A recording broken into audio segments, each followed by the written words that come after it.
Héctor Mayagoite es doctor en ciencias. Fue director del Instituto Politécnico Nacional en el periodo 1979-1982. Nació en la ciudad de Durango, es químico, bacteriólogo y parasitólogo y tiene estudios de química por la Universidad de Rutgers. Fue director general de Educación Tecnológica y subsecretario de Educación Media y Técnica y Superior, gobernador constitucional del estado de Durango, director general de CONACYT, senador de la República y director general técnico de la Comisión Coordinadora para el Desarrollo Rural. Así también fue director del Centro de Educación Ambiental del Distrito Federal. En 2003 recibió el reconocimiento a la conservación de la naturaleza por parte de la Semarnat. Actualmente es coordinador del programa ambiental del Politécnico, socio honorario de la Sociedad Mexicana de Geografía y Estadística y de la Sociedad Mexicana de Ciencias del Suelo, así como de la Sociedad Mexicana de Historia Natural. Don Héctor Mayagoite, qué gusto que esté aquí con nosotros, un honor tenerlo en línea directa. Don Héctor Mayagoite, dígame qué hace un químico, bacteriólogo, parasitólogo. Bueno, realmente, fundamentalmente se orienta, porque realmente yo no ejercí propiamente la carrera completa. Cuando me fui a estudiar a Estados Unidos en especialidad en química de suelos y plantas, en eso fue mi dedicación original. Al regresar inmediatamente fundé ese laboratorio de química de suelos y plantas, donde sí, ahí sí le podemos comentar mucho de nuestras actividades en ese sentido. ¿Qué fue lo que finalmente lo orilló a ese tipo de investigación sobre plantas? Bueno, realmente desde que yo era estudiante con el maestro Enrique Beltrán, el fundador de la ecología en México y muy reconocido en Latinoamérica y en el mundo, él nos invitaba a la Sociedad Mexicana de Historia Natural a conferencias y ahí fue donde acabé pues de enterarme y de involucrarme en los aspectos de los recursos naturales, porque él impartió en México la primera cátedra en 1936 que hubo sobre conservación de recursos naturales. Y desde entonces él comentaba, que, más o menos, que los bosques no eran solamente para admirarse y para cortarlos, que eran para conservarlos y al mismo tiempo que podían ser utilizados. Era la tesis de él, lo que ahora es precisamente el desarrollo sustentable, la sustentabilidad, precisamente. Él en 36 ya nos mencionaba ese tema y por ahí nos enfocamos. ¿Qué fue lo que pasó? Esta tendencia al desarrollo, dicen la contradicción entre desarrollo, tecnología y medio ambiente, ¿tiene un punto que puede encontrar un equilibrio o tenemos que destruir para poder avanzar? Debería de ser.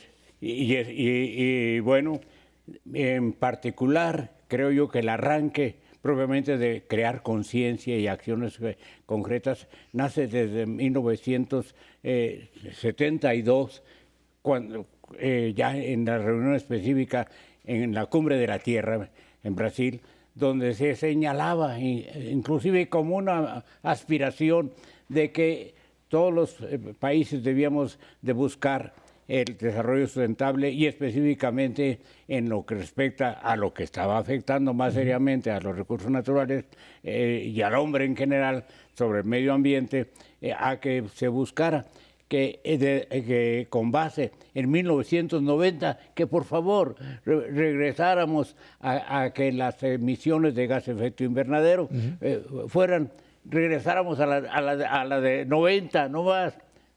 Vino el protocolo de Kioto 10 años después, en fin, y realmente fue todo lo contrario. Ha ido creciendo y pues no solamente por el crecimiento mismo de la población, los requerimientos adicionales, sino yo digo por la ambición desmedida de los grandes capitales que se dedican a eso, a acabar con nuestro medio ambiente, nuestros recursos naturales y muy especialmente, pues lógicamente, por la explotación de los combustibles fósiles, que son los que están realmente poniendo en peligro serio a la naturaleza y al medio ambiente. Ahorita está en este momento desarrollándose, como usted sabe, la reunión, la COP25, la reunión mundial, con cerca de 200 países que van a acentuar acciones que ya están en desarrollo, algunas muy pocas de los acuerdos de París, pero que no ha sido suficiente porque prácticamente nadie, ni México ni ningún país, ha acatado totalmente las instrucciones de París. Y yo espero que haya alguna forma en que haya un compromiso más serio ahora en España, en la COP25, para buscar salvar este país y este mundo. Ahora, esto, quienes se oponen precisamente a esto dicen que es una invención, e incluso tratan de justificar, entre comillas, científicamente, que los equilibrios se tienden a dar más allá de lo que implica toda ataque directo, diría yo, a todas estas fuentes naturales. Y desde la llegada de Trump al poder en los Estados Unidos, el tema Bolsonaro en Brasil, se empieza a manejar y se trata de justificar científicamente que incluso el asunto del cambio climático no tiene un sustento a partir de una lógica que uno diría es imposible que esto se maneje, sin embargo, pues se va desarrollando y tiene un escenario político que pues habría, dicen algunos, que condenar, pero que entra como parte del esquema político mundial, doctor. Es fundamentalmente la explotación. Bueno, estamos, los datos simplemente que más recientes son de que el mundo, entre ellos México, estamos explotando 100 toneladas diarias de petróleo. Entonces, la verdad es que ahí es donde está el negocio y consecuentemente, bueno, las negativas. Bueno, aquí en México mismo inclusive llegó un momento en que se negaba y se señalaba, por ejemplo, concretamente que el gas, que es cierto, el gas natural es el menos contaminante de los tres. El peor es carbón, pero ese sí.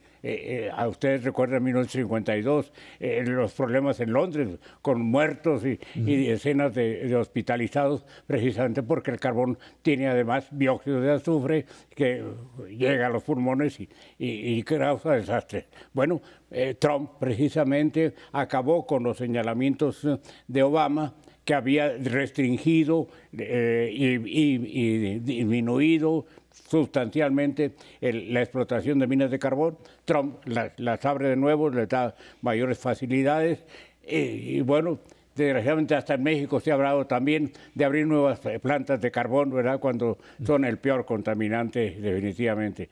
Y bueno, pues insisto de que el mundo entero realmente obedece más a los aspectos económicos de explotación de los recursos naturales en general, no solamente es el caso de los gases de efecto invernadero, no, pues lo sabemos, son más de 10 millones de hectáreas que se deforestan al año, siendo que efectivamente no solamente acaba con la tierra, aumenta las inundaciones, sobre todo en las zonas aledañas, impide la absorción de dióxido de carbono. Yo digo que los bosques son propiamente el antídoto del dióxido de carbono, el antídoto de la contaminación atmosférica por dióxido de carbono, puesto que lo sabemos desde la primaria, en que absorbe el dióxido de carbono y genera oxígeno. Pero parece que no lo entienden muchos. Nadie. Estamos platicando con el doctor Héctor Maya-Goitia, aquí en Línea Directa.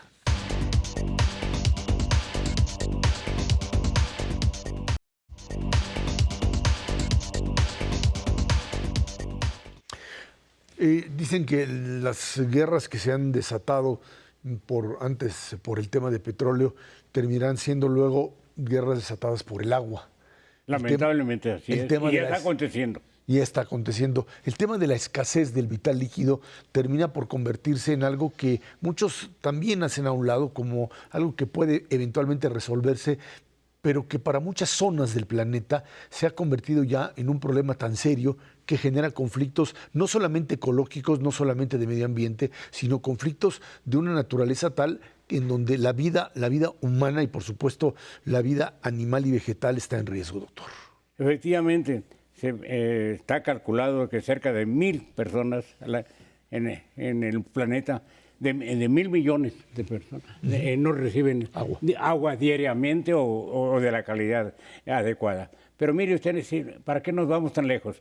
En México, hace pocos años, que era responsable precisamente del tema de agua, Ramón Aguirre, mencionó en un análisis específico que en el 15, que para el 2030, se iban a necesitar, íbamos a pasar de 78 mil millones de metros cúbicos a 92. O sea, 14.000 millones adicionales. ¿De dónde van a salir? No hay ninguna perspectiva, no hay acciones concretas que tiendan a resolver ese problema. Pero los acuíferos cada vez los sobreexplotamos más. En México, de los 653 acuíferos, 110 están sobreexplotados y hay otros tantos que están en ese camino. No le hemos dado importancia, ni en la Ciudad de México, donde lo peor. Ese es el caso peor, más que la comarca lagunera que se decía no, porque la comarca lagunera, afortunadamente, como gran parte de la sobreexplotación del agua, tanto la escasa de lluvia que llega como la de irrigación, pues se infiltra. Porque es en la zona agrícola donde el 80% se consume, pero aquí no, aquí es mínimo lo que consumimos en la agricultura, en los todavía 12.000 hectáreas que hay, ¿verdad? Y realmente lo importante es que la sobreexplotación no tiene ninguna razón. Aquí llueve a cántaros, sería más que suficiente, es más que lo que consumimos. Sin embargo, la usamos y ¿qué hacemos? La mandamos con rumbo al Golfo o ahora a una nueva planta, pero no la reaprovechamos y nuestro acuífero cada vez se va más y más abajo. No se utiliza por negligencia, por incosteabilidad. Cuesta dinero, pero pienso fundamentalmente que es falta de comprensión de la gravedad que hay. No solamente en los funcionarios que tienen a su cargo el tema, sino todos nosotros, porque mientras que le damos vuelta a la llave y sale agua, no nos preocupa mayormente, sin saber pues que hemos sobreexplotado ya y acabado obviamente con la cuenca del Lerma y estamos a punto de acabar también con la cuenca de Cutzamala, ya no nos dejan traer más agua, entonces la única solución es esa, nuestro exceso de agua que tratamos o que debíamos de tratar además, ¿no? Tratarla. Nosotros emitimos 40 metros cúbicos por segundo de agua residual y prácticamente no aprovechamos, o bueno, reutilizamos como el 10%, todo ello recargando nuestro propio acuífero con la propia agua de lluvia que tenemos y con la que utilizamos de fuera, con esa reusada y reciclada, tendríamos suficiente para resolver los problemas, no solamente de la gente que aquí en la Ciudad de México recibe agua por tandeo o de vez en cuando. Ahora, cuando uno habla de energías naturales, energías renovables, el tema de la energía eólica o energía solar, podríamos pensar que en un proceso de sustitución de la energía por este tipo de mecanismos, podría de alguna manera cambiar radicalmente. Va a ser, aunque nosotros andamos atrasados en el tema, ¿verdad? Habíamos ofrecido que para 2024 íbamos a sustituir 30% de la producción de electricidad en lugar de gas, petróleo, lo peor, con combustóleo. Mucho más contaminante. Íbamos a atender ese tema. No lo vamos a llegar, desafortunadamente.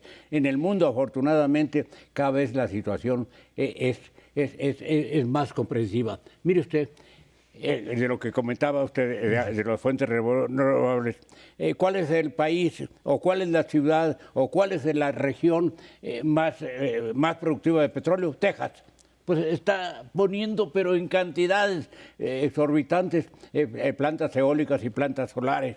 Ese es el camino y eso ya se acordó en París, pero ahorita estoy seguro de que aquí se va a poner más estricto el señalamiento de la sustitución de los gases, fundamentalmente de petróleo y de carbón, por fuentes alternas de energía. En México sí está cobrando interés cada vez mayor. En los últimos años ha crecido tremendamente. Todavía hay algunas trabas que impiden que pueda eso todavía ser más importante, pero yo espero que obedezcamos los acuerdos que vengan ahora de España en la COP25 para realmente entrarle en mayor grado a estos aspectos.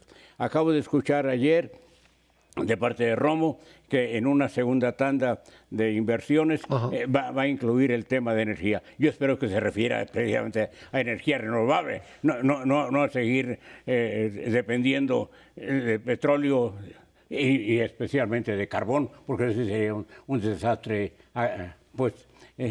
ambiental tremendo. Estamos platicando con el doctor Héctor Mayagoitia aquí en Línea Directa.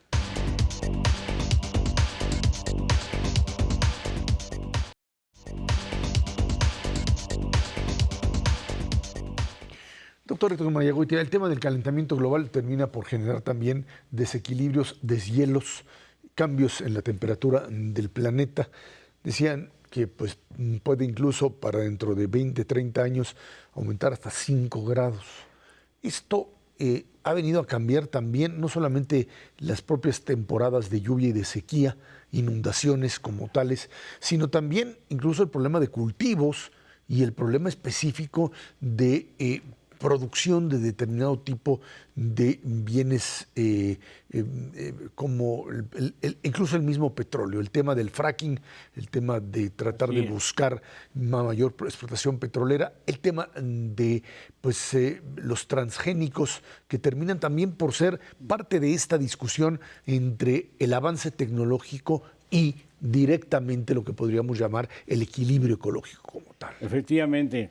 Mire, desde 1896, Arrhenius señaló en sus investigaciones con respecto a la época industrial, por el desarrollo industrial a mediados del siglo, de que estaba notando un ascenso mínimo, pero tomamos un ascenso mínimo de la temperatura con respecto al contenido de dióxido de carbono de la atmósfera.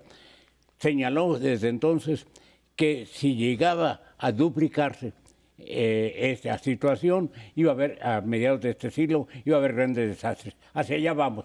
Ustedes recuerdan que Al Gore fue el que realmente impulsó, hizo mucha conciencia de la gravedad que había en esa interrelación entre dióxido de carbono equivalente, es decir, con los otros gases, efecto invernadero y el ascenso de la temperatura. En París se registró de nuevo, porque realmente en todas las COPs anteriores venía haciendo el señalamiento de nunca llegar a pasar a 2 grados centígrados promedio mundial superiores a lo que había en la época preindustrial. Bueno, se metió también de pasadita algo que desde Cancún, en la reunión de Cancún, por cierto, el presidente de Ecuador lo señaló como meta, 1.5, realmente no se le hizo caso. Bueno, ahora en París regresó otra vez ante la gravedad de la situación de volver a tener como meta 2, pero con la posibilidad de 1.5. Yo creo que ahora va a haber de nuevo el señalamiento ya específico de olvidarse del 2, porque ya vemos que vamos a llegar, ya estamos encima del 1, o sea, ya estamos a la mitad. Entonces es muy difícil, casi imposible que lleguemos a cumplir los 2. Sí, lamentablemente sí. Para 2030 yo creo que vamos a llegar ya al 1.5, al tren que vamos, y por supuesto que vamos a rebasar los 2 grados centígrados promedio para el 2050, que sigue siendo todavía hasta este momento la aspiración máxima. Creo que no lo vamos a conseguir porque todos los países, incluyendo nosotros, que estamos pasando de 800 y al tren que estamos, si no hacemos nada, vamos a llegar propiamente ya a más de 900 para el 2050. Entonces, partes por millón de dióxido de carbono. Creo que no vamos a llegar y que consecuentemente sí, casi es imposible que podamos llegar a ese máximo de 2 grados centígrados para 2050, lamentablemente, a menos que haya de veras restricciones específicas, porque para el 2050 lo que está planteado es que lleguemos a 0. ¿Cómo llegamos a 0? Pues usando puras fuentes alternativas de energía, dejando de deforestar. quitar las 10 millones de hectáreas que deforestamos anualmente, nosotros como 100,000, en fin.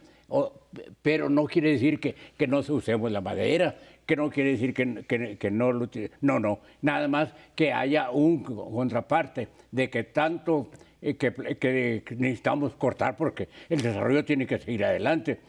Esa misma cantidad sea la que repongamos en condiciones no solamente de plantar, sino de plantar, cuidar, conservar y estar atentos a que realmente se desarrolle, es decir, que venga a sustituir uno por el otro. Ahí en el bosque sí hay la mayor posibilidad. Y por eso me alegra mucho del gobierno actual, que está señalando ya cantidades específicas, no solo a nivel nacional, sino a nivel propiamente de la Ciudad de México, en unas campañas de reforestación.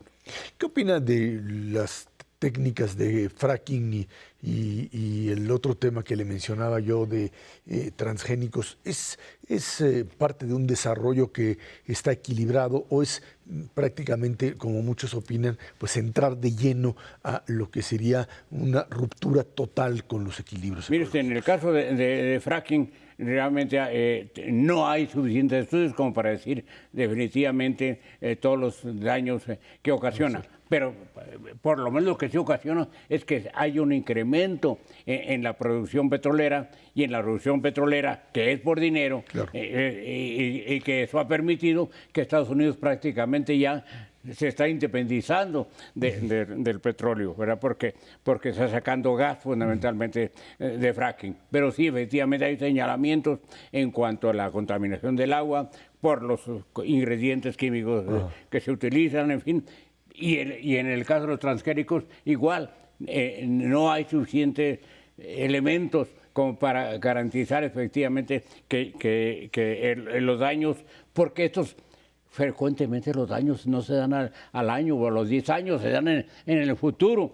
Entonces, sí, lamentablemente, por otra parte, pues va